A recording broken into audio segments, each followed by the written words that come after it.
Hi, I'm Jonathan from Potency.world, and you're on the third episode of a series of podcasts we're doing about dyslexia.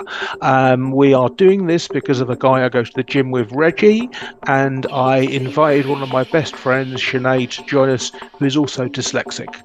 Today we're going to look at the emotional and social status impact of the word. Reggie, how would you Yeah. encapsulate it? Okay. Yeah. So basically, how being a dyslexic person makes you feel, maybe before you knew you were dyslexic, and maybe now you know you've got dyslexia, and just the social impact. When you tell people you've got dyslexia, and how people perceive dyslexia in society. So those are the areas that I want to get into. Sinead, cut me off at any time. Yeah, I'm happy to jump in. I think, for me, there is, stigma involved in dyslexia. And one of the things that I kind of want to highlight in this episode that I see a lot is kind of the bullying on social media. One of the platforms I certainly stay away from being dyslexic is Twitter. Yeah. Because as soon as you post something, it's out there, and literally the first thing that someone will jump on is to correct your spelling. The trolls are unbelievable. Someone could be writing a post about something, like something to do with something that's happened to them that's been impactful, or just, commenting on something that's been in the news, or putting their opinion out there. And you always see it every single time. It's like literally the trolls will jump on and just correct their spelling. And they're just missing, the whole point of the fact that this person is most probably dyslexic. And I think to kind of shame someone by saying that they can't spell is just like absurd. I find it really, really frustrating. I feel like, it's like, in any other circumstance, if someone was like, I don't know, trying to work out an equation, I wouldn't be the first to jump on and be like, you're stupid, how you don't know the answer. Like, it's just crazy.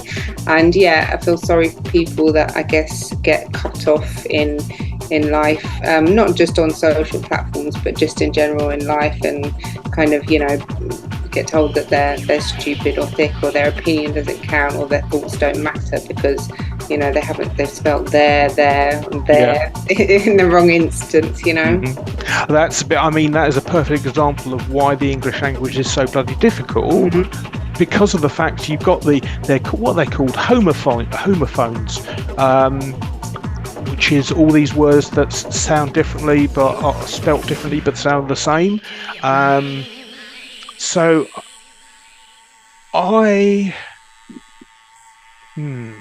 and emotional impact. So this may be pertinent, it may not be. I was adopted. I was given up on day 2, or actually forced to be given up on day 2, and I didn't really have much human contact until month 9 when I was adopted. And so I don't remember it. I don't think I feel traumatized about it, but I think that as a result of not properly bonding with a person, I don't feel, and I've never felt, particularly human. I look at the other people on the street and I go, if they call themselves human, then I am not it. It's so far, the difference is so far for me. So I measured, when I was writing this book of mine, which is 450,000 words to explain to people the basic premise: don't treat children like shit and they might do well. That's how many words I had to get that out. And as I was writing that book, I was looking at various situations I've been in, and whether or not I feel stigma. And on my LinkedIn profile, I've got dyslexic thinker. So the fact that it was a Richard Branson and a few other people championed this cause, so you can put, if you're on LinkedIn, you can put dyslexic thinker. So I've got that as one of my skills. I also put it in the headline, not the headline, the little biog at the top of a LinkedIn with your picture. I've put hashtag dyslexic thinker. So I mean, I must care a little bit, but not enough to change. I don't care what people think about me. And so the sort of stigma that I think affects other people, and certainly from your experience, Sinead, that's pretty harsh. But what I'd say about that is the book, The Authority Gap, looks at the difference in responses to females posting and males posting. And essentially, if you think about the last US election where Hillary was trying to get in, and she had a kind of fall getting into a car, and everything about it was she wearing the right shoes? Was she wearing and it's just this continual drip of essentially misogyny. And I don't know then if your experience, Sinead, is because you're a girl or because you have dyslexia. But from my perspective, I never cared enough about what other people did until I measured myself. And as I was saying, so I measured one thing where I produced, and this is just looking at the numbers, it's factually correct, 400% difference in a sales team from one lesson. I gave them one lesson and all of a sudden the sales went up 400%. I got into marketing and I noticed they were doing this other practice, and so I immediately saved that department £380,000 a year. And some people have called me, as I now understand, not complimentary, they've called me a maverick. And I certainly, I don't give a shit to feel the stigma that other people do, because now I know. So I didn't know what it was. I was going but, thinking everyone can see these other buts. And then you learn that, oh no, they can't. And if you look at the world today, pretty much everything is a polarized version. You have one side or the other. And when neurotypicals speak to me, and I have to close down my other versions to only see their version. And when I did that, and it took me a long time trying to shut down the stuff, because it just happens, it's there. I don't create it, it's just there. So over about 18 months, I managed to restrict a thought process down to one perspective. And from one perspective, the world is scary. The world is whatever paper or news or social media you use, a singular perspective, which is what most people have, including my highly intelligent family who I spoke about in the first episode. They cannot see different perspectives. And so for them, the world must be frightening. It can't be pleasant if you think, oh, this is my lot. What do you reckon?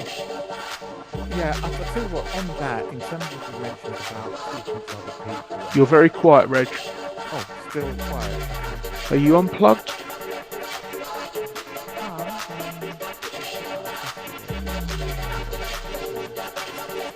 Is that better?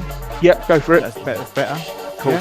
Yeah. Okay, cool. Okay, so yeah, so you mentioned about, I don't know, it sounded like, I don't want to use the term, that's the only word term I can think of, it's kind of dumbing down, or trying to go, yeah, it's not a right term, but that's the only term I can use, in order to talk to other neurotypical people. Is that what you were trying to do? So you could really be in their space without sort of like upsetting them, kind of. Yeah. Okay, got it. But that's hard work. That's very, very hard work. And I think that when you're hanging around with people that get you, conversations just flow and you get energized. And I think that's the reason why I'm doing this podcast. I'm hoping other people can identify with us and understand us. So that's all I would like to say on what you said. But in episodes that we've spoken about before, we've mentioned the word stupid, lazy. People don't understand us, and for me, those are the ones that I've heard quite a lot over my years, and that's for me the emotional and the social impact for me. I don't know what you guys think on that. Yeah, and exactly, that's it. And that's kind of, the example that I gave earlier. It does fall into that, and it falls into sort of, going into bullying and how it affects people's self-esteem. I have memories when I was younger as well of spelling a word wrong.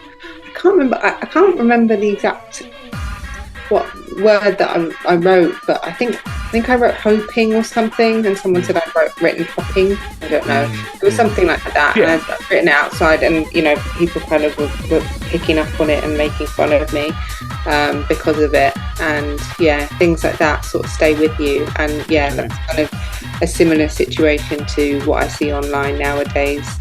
What? Sorry.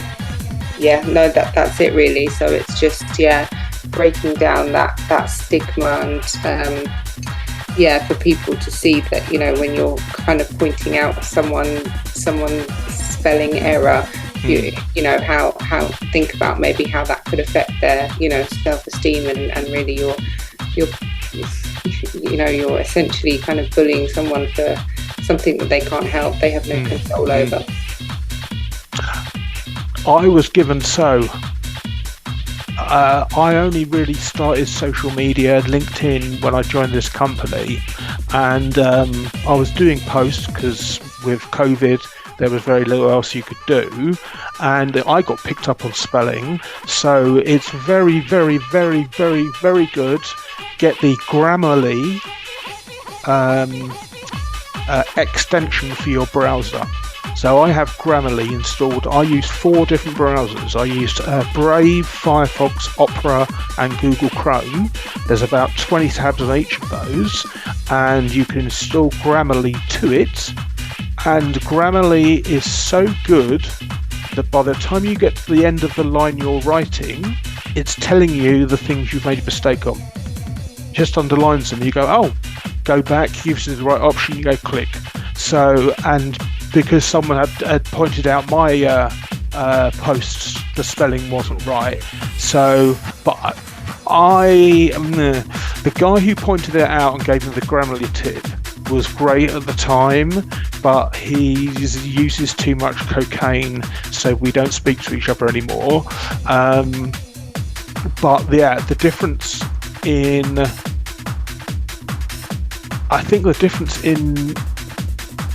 social impact, emotional impact, is that since I've started using Grammarly, I don't make any mistakes. And so from an outsider's point of view, this guy's just a normal guy. So I mean, that was a game changer for me.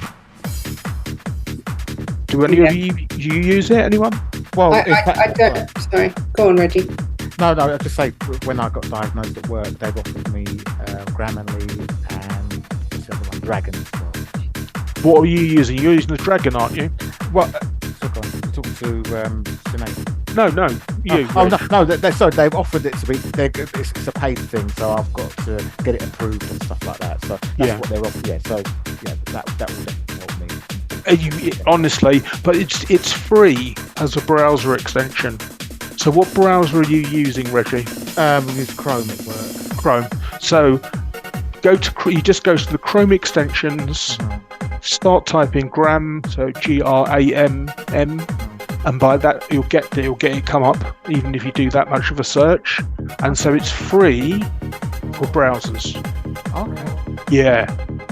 So Sinead, same thing. What browser do you use? Chrome?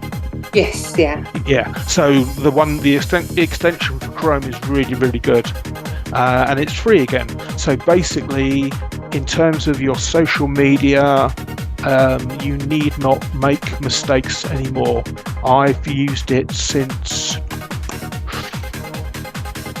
end of 2020. I don't know if it's the same, but like certainly in Word, one of the spell check and things like that. One of the issues that I often do face is that a word can be spelt correctly, but it's the wrong word, so it's sometimes pick up on things. Yeah. There's difficulty there because I don't know how to spell it. It's like it doesn't look wrong. Do you know what I mean? It doesn't look wrong to me, or it doesn't stand out, and obviously it's not picked up on because it's spelled correctly. But I don't know. I haven't used Grammarly, so I don't know if it is the same. Give it a whirl. Because it is a free extension, so you don't have to do this. But if you were to type a text for a post, and then it will tell you all the cues, and then copy paste that and put it in Word, just as a way of checking. But what I was saying, I think earlier, is that so I learnt this technique for visual spelling, and I went from it. So I've been using it actively for 3 years.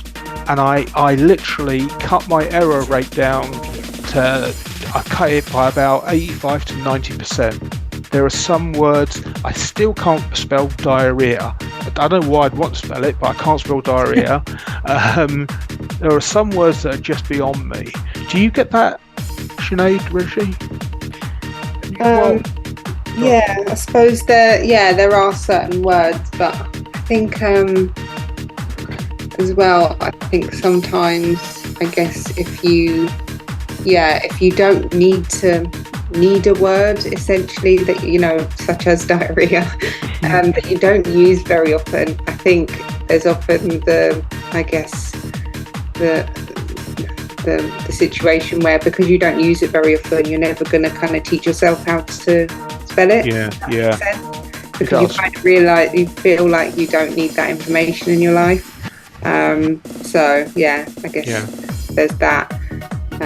But yeah, I guess there are tools out there and things like that can help you along your way in your journey,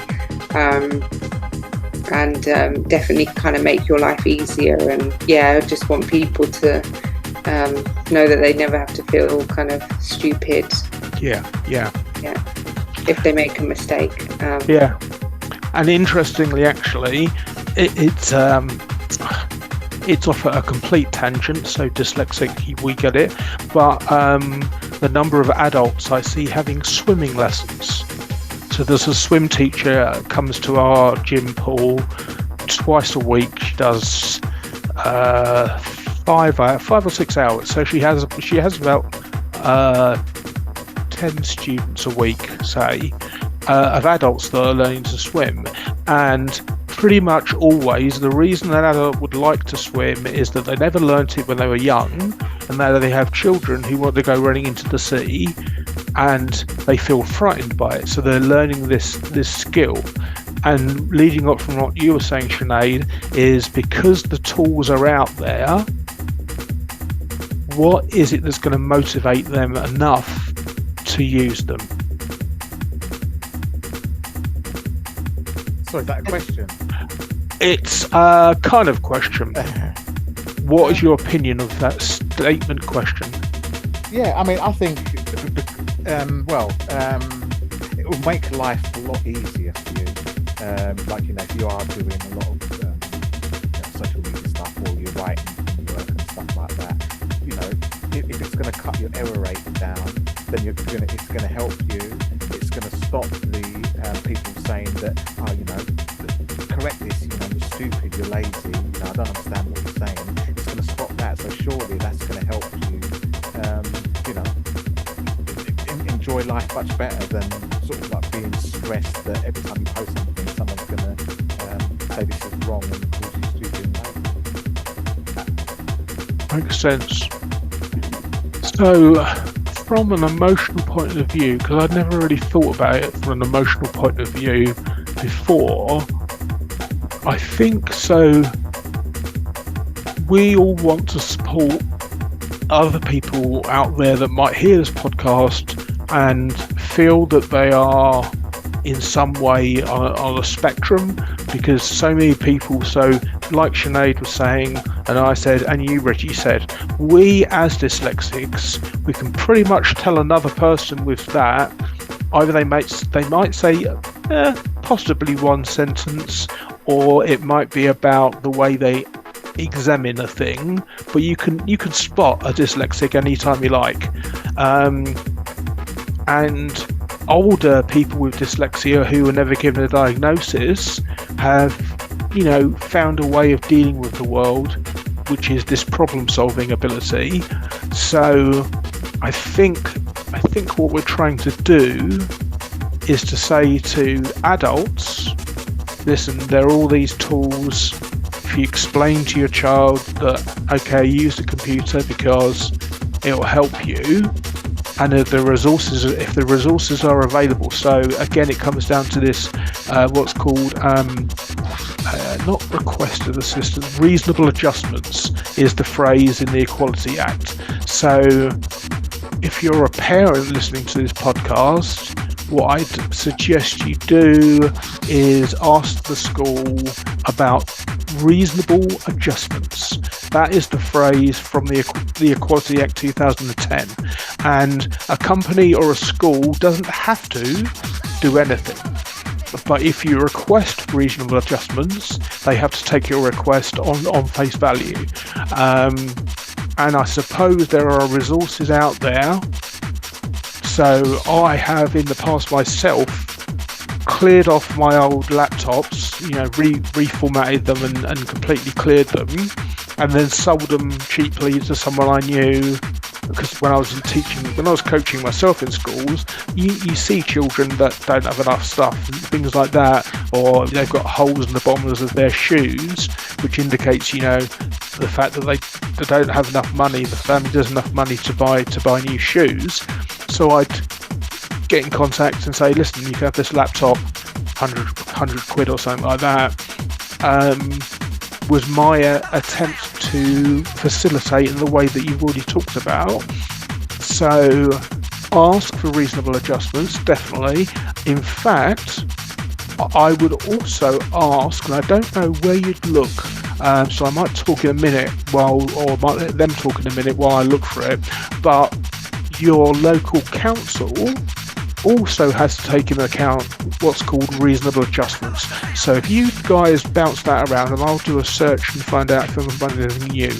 No, it's good that you mentioned that, because it's not just schools. Apparently, from what I've heard, it's law. So companies have got to do that reasonable adjustment for everybody, and so that's why our company got this external company to come in and say that if someone's neurodivergent, then they need to be catered for.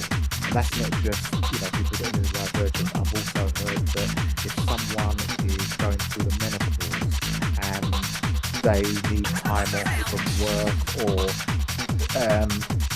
they might need fans because they get hot flushes, the company apparently by law now that they've got to accommodate for that. So I don't know, Sinead, if that's something that you're familiar with or aware of. It's not, but I am glad to hear that, and I think, definitely. One of the things that I think I mentioned in an earlier episode was that I kind of have shied away from telling people at work that I'm dyslexic, and it's definitely not something I would say in an interview process or at the beginning when I do start a job. But I would say that I think we do need to shy away from doing that, and we do need to kind of celebrate dyslexia and not worry about any sort of stigma attached to it, and hope that that with these things in place, that employers will be able to support us better, and school children of school age as well, that the education sector will be able to support dyslexics better moving forward. Yeah, it's funny you should say that, because I don't mention it at work. I've only mentioned it to my manager and HR knows that I've got dyslexia, but I don't mention it to any of my colleagues. But it's funny, before I jumped onto the podcast, I spoke to my daughter and found out just to get a quick history of her, and she actually says that when she goes for interviews now, she actually mentions it and sends them the report. Wow. So, that's totally different from the way we're thinking to the way that she's been brought up and stuff like that. So when I heard that, I thought, wow, that's really good. I'm really so good. pleased to hear that, and I hope that is a generational thing, because it's just things like that do break down barriers, stigma and stuff like that. So I did a search for council requirements for reasonable adjustments.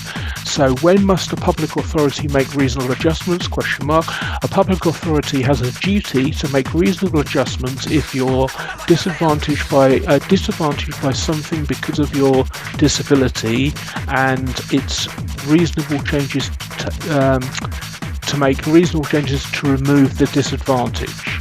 Now, this is a problem that is going around our heads at the moment, because if you brand a child saying that they have a disability, then what you get learned helplessness. They go, oh, well, I can't be good, so I won't bother. So how do you apply for something without the child, or how can you frame it from a child's point of view that, okay, you can get some extra help because your brain works this way? Is it something neurological we should explain? How do you overcome that getting support and thinking, oh, I need support?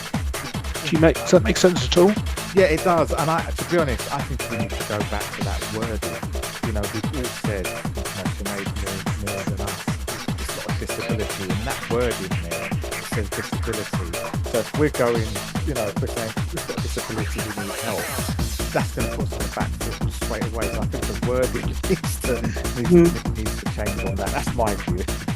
Yeah, I think the focus just as much on how dyslexia disadvantages you. I think you need to also think about, or if you're a parent, you need to think about how it's going to advantage your child, and be able to look at sort of both those things, and be able to sort of explain that, or think about it yourself, so it's not just something that's going to kind of negatively impact you. Well, then I would pick up both of you on this wording, because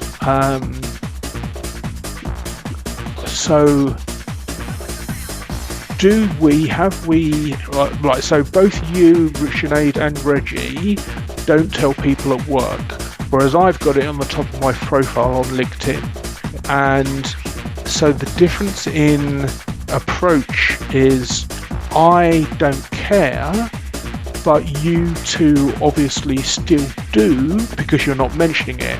So there are various high-flying people that have dyslexia. Why do you guys keep it under your hat?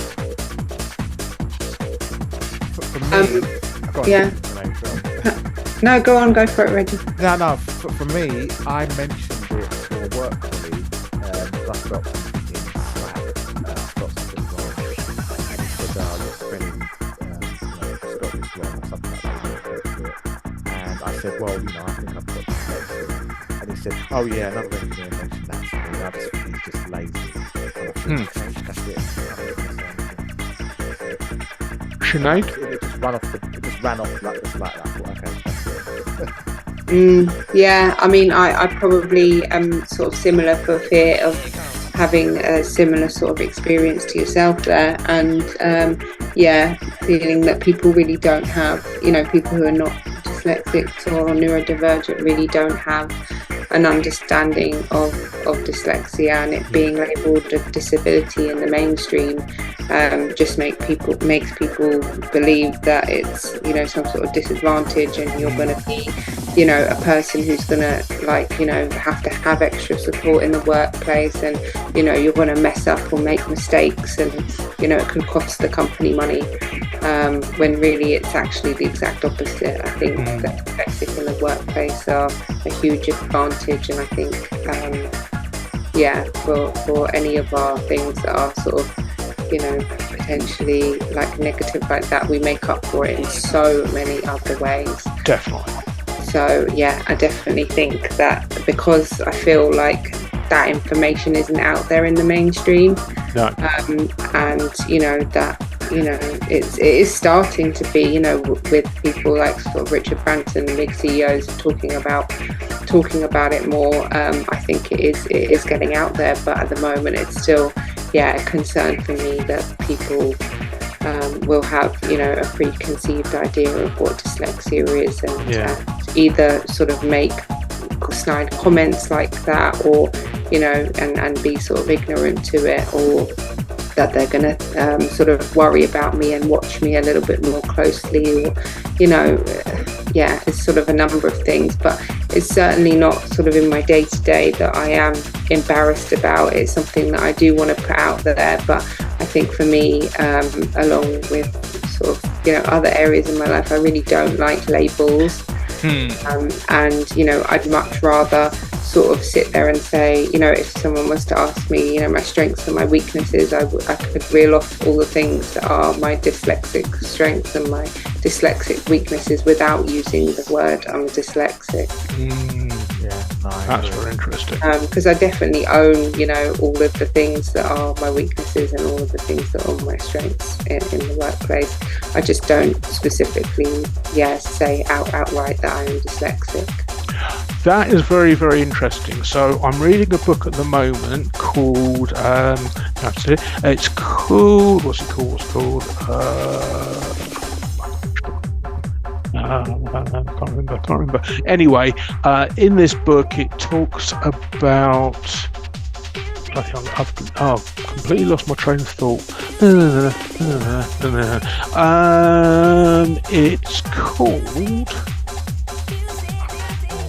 Do Hard Things. That was one. I can't remember.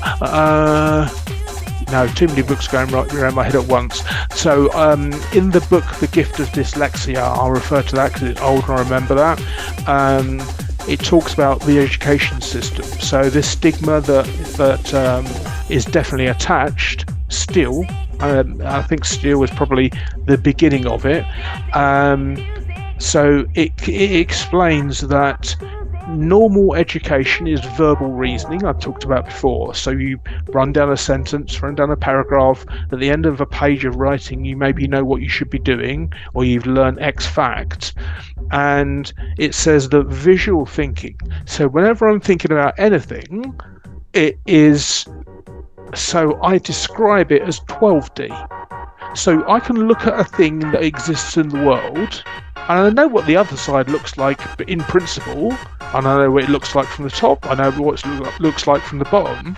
So to me, things appear, there's a kind of filter in post-ed that you can use, but things appear, I can see all of them, I can look around and twist all of them to look at the other sides, and I know obviously that it's not, in brackets, correct, but it is a perception. So that thing about creating perceptions, that's when I realised from the book of Dyslexia, that's when I realised, that's what I'm doing. It's that I'm making these things up to control, well, not control, but to enrich my experience. So I think the stigma associated, that was the point, sorry. Verbal reasoning, you can only understand things, the maximum speed that you can understand a voice is 250 words a minute, apparently. They have to speed it up artificially. But then it talks about visual learning. And because in my head I see the whole concept of my thing, and writing it down, I have been struggling for the last year. Not struggling, I haven't done it because I'm not doing it because it's I don't use the word hard because it's not hard, it's easy peasy, but I find it hard trying to get that down into a document. So they reckon the visual thinkers are between 400 to 2,000 times faster than verbal reasoning. I think it's a motivation thing, isn't it, right? And I don't know about yourselves, but I definitely work best under pressure. If I'm given a deadline, I will definitely leave it to the last minute, but I'll get it done. I think a lot of it sometimes is struggling with motivation. No, I'll say I'm the opposite. Yeah, I'll say I'm the opposite. I prefer to try and do piecemeal and get most of it done before the deadline. It's just less stressful for me. Yeah, I think maybe that's just like me as a person, but it's under pressure, and I can take on sort of huge amounts of work compared to my colleagues. That was the book I was thinking of. So there's a book called Mistakes Were Made, brackets, but not by me. And it looks at the fact that humans have this thing. So basically, the internal narrative, whether or not you hear it or you see it, there is a story to your life. We all make up stories to our lives. And we are so bad at remembering things, this is all people, not just me, that there's one experiment where, for the sake of argument, 20 heterosexual people, men and women, went into this lab, were shown pictures, say 10 pictures each. Which one do you fancy? They go, this one, this one, this one. They pick them. They say, great, fantastic. Go out to the reception area, have a drink, have some coffee, then we'll come back and talk to you about your results. People go, okay, that's fine.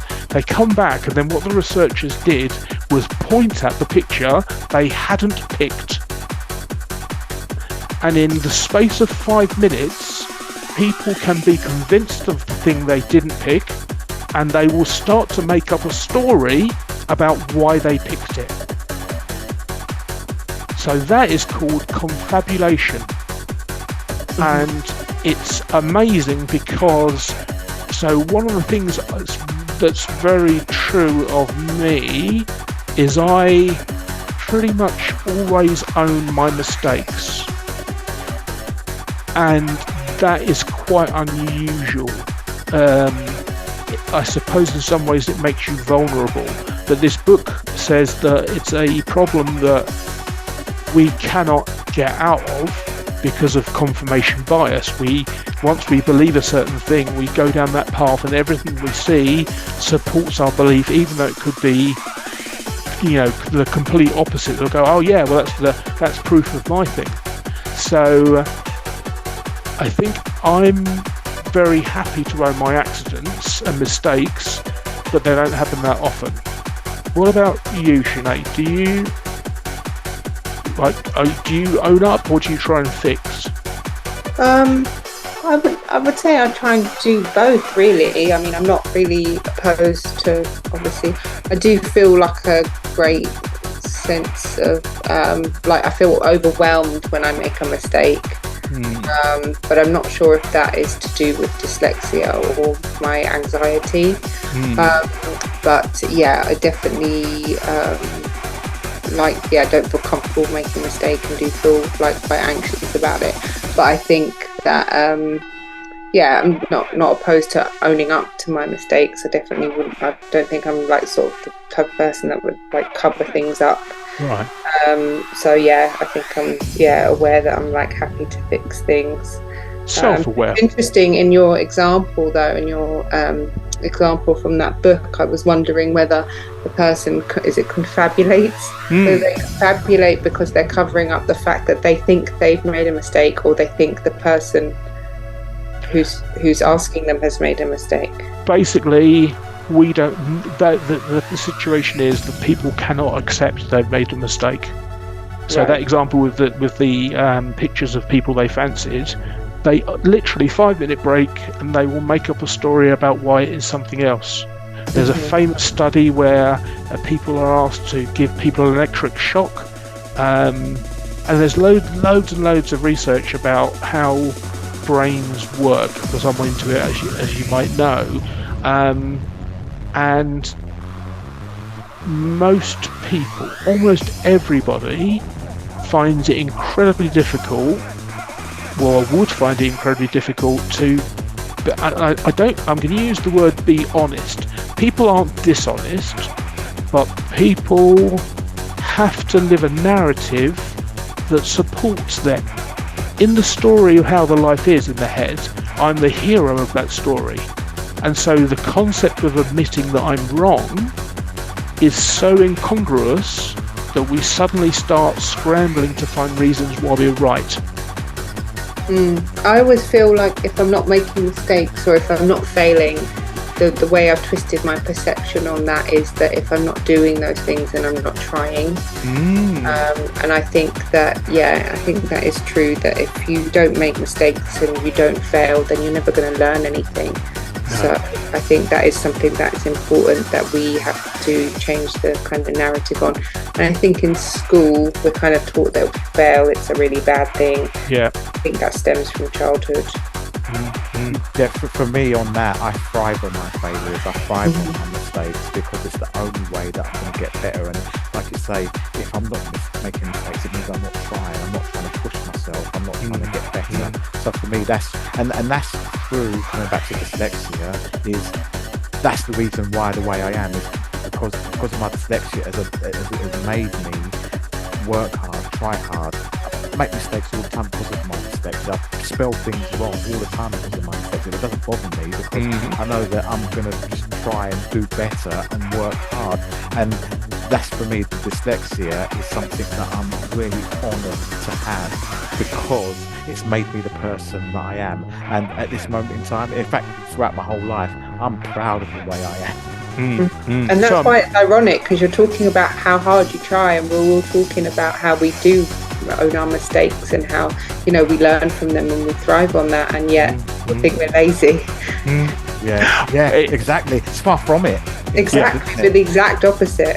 Yes, there's a phrase that's famous from some person I don't remember, but the phrase is, if you don't fail, you aren't doing anything new or creative. Yeah, exactly. Yeah. Well, we have run to the end of our time for this episode, so closing statements from you guys, and then we might have another exciting guest in our future episodes. So, Sinead, do you want to give the listeners a final tip or perspective? Oh, you put me on the spot now. I think I've covered most of the things in the episodes that we've talked about so far.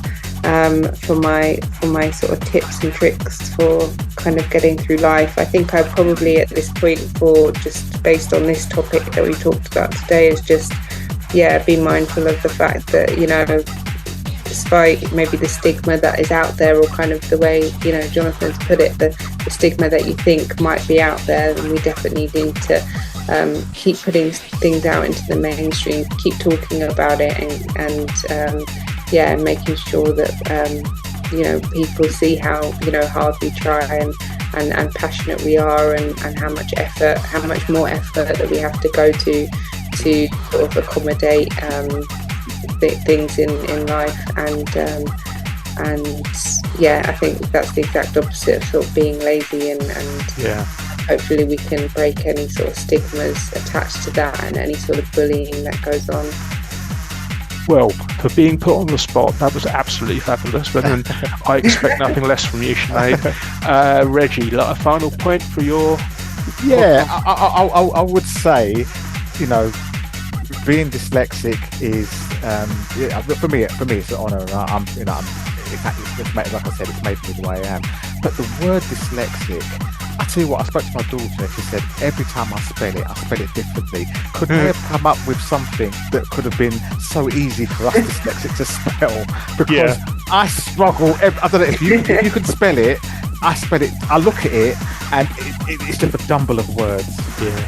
Please. Like someone was playing a joke on us. It is almost like that. And, from an emotional point of view, I just want to make it a little bit lighthearted. And I said, I don't know about you guys, but how many times do you know how to spell it? Could you spell it off write it down there? I couldn't. So I unfortunately could.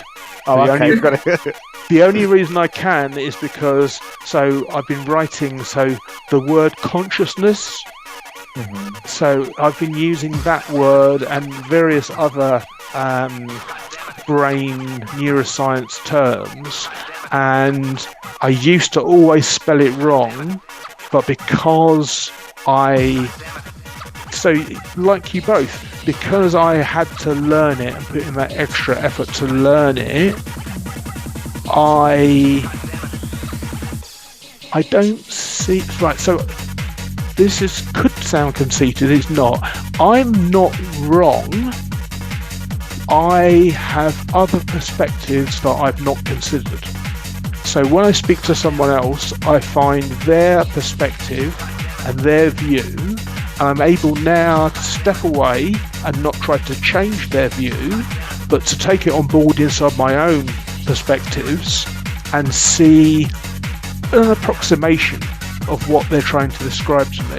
And there's a tip. We're doing tips. There's a tip in the 7 Habits of Highly Effective People, and since I've started using this tip, holy shit, honestly, the difference. And the tip is this: listen compassionately, respond emotionally. So I've been practicing this for the last year. So basically, someone comes up to me and goes, "John, the situation," and I go, "I'm listening." And you make those listening noises, and you can ask a clarification question. You can show, so they're actively listening. So what you're doing is not passive. You're not on your phone. You're actually listening to the person. And then what you do is you can tell in their voice, as well in their words, but for me it's mostly in their voice, you can tell what emotion they're feeling.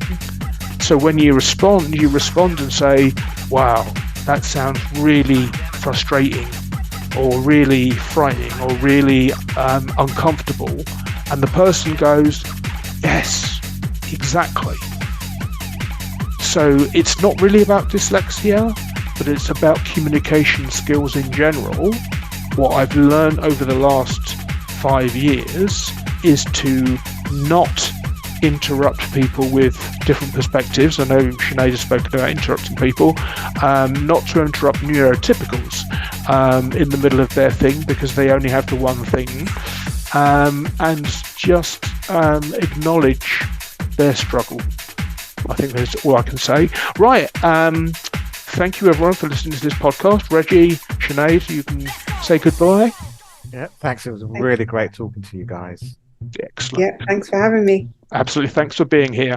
Okay, we'll see you in a few months with our next episodes. Take care.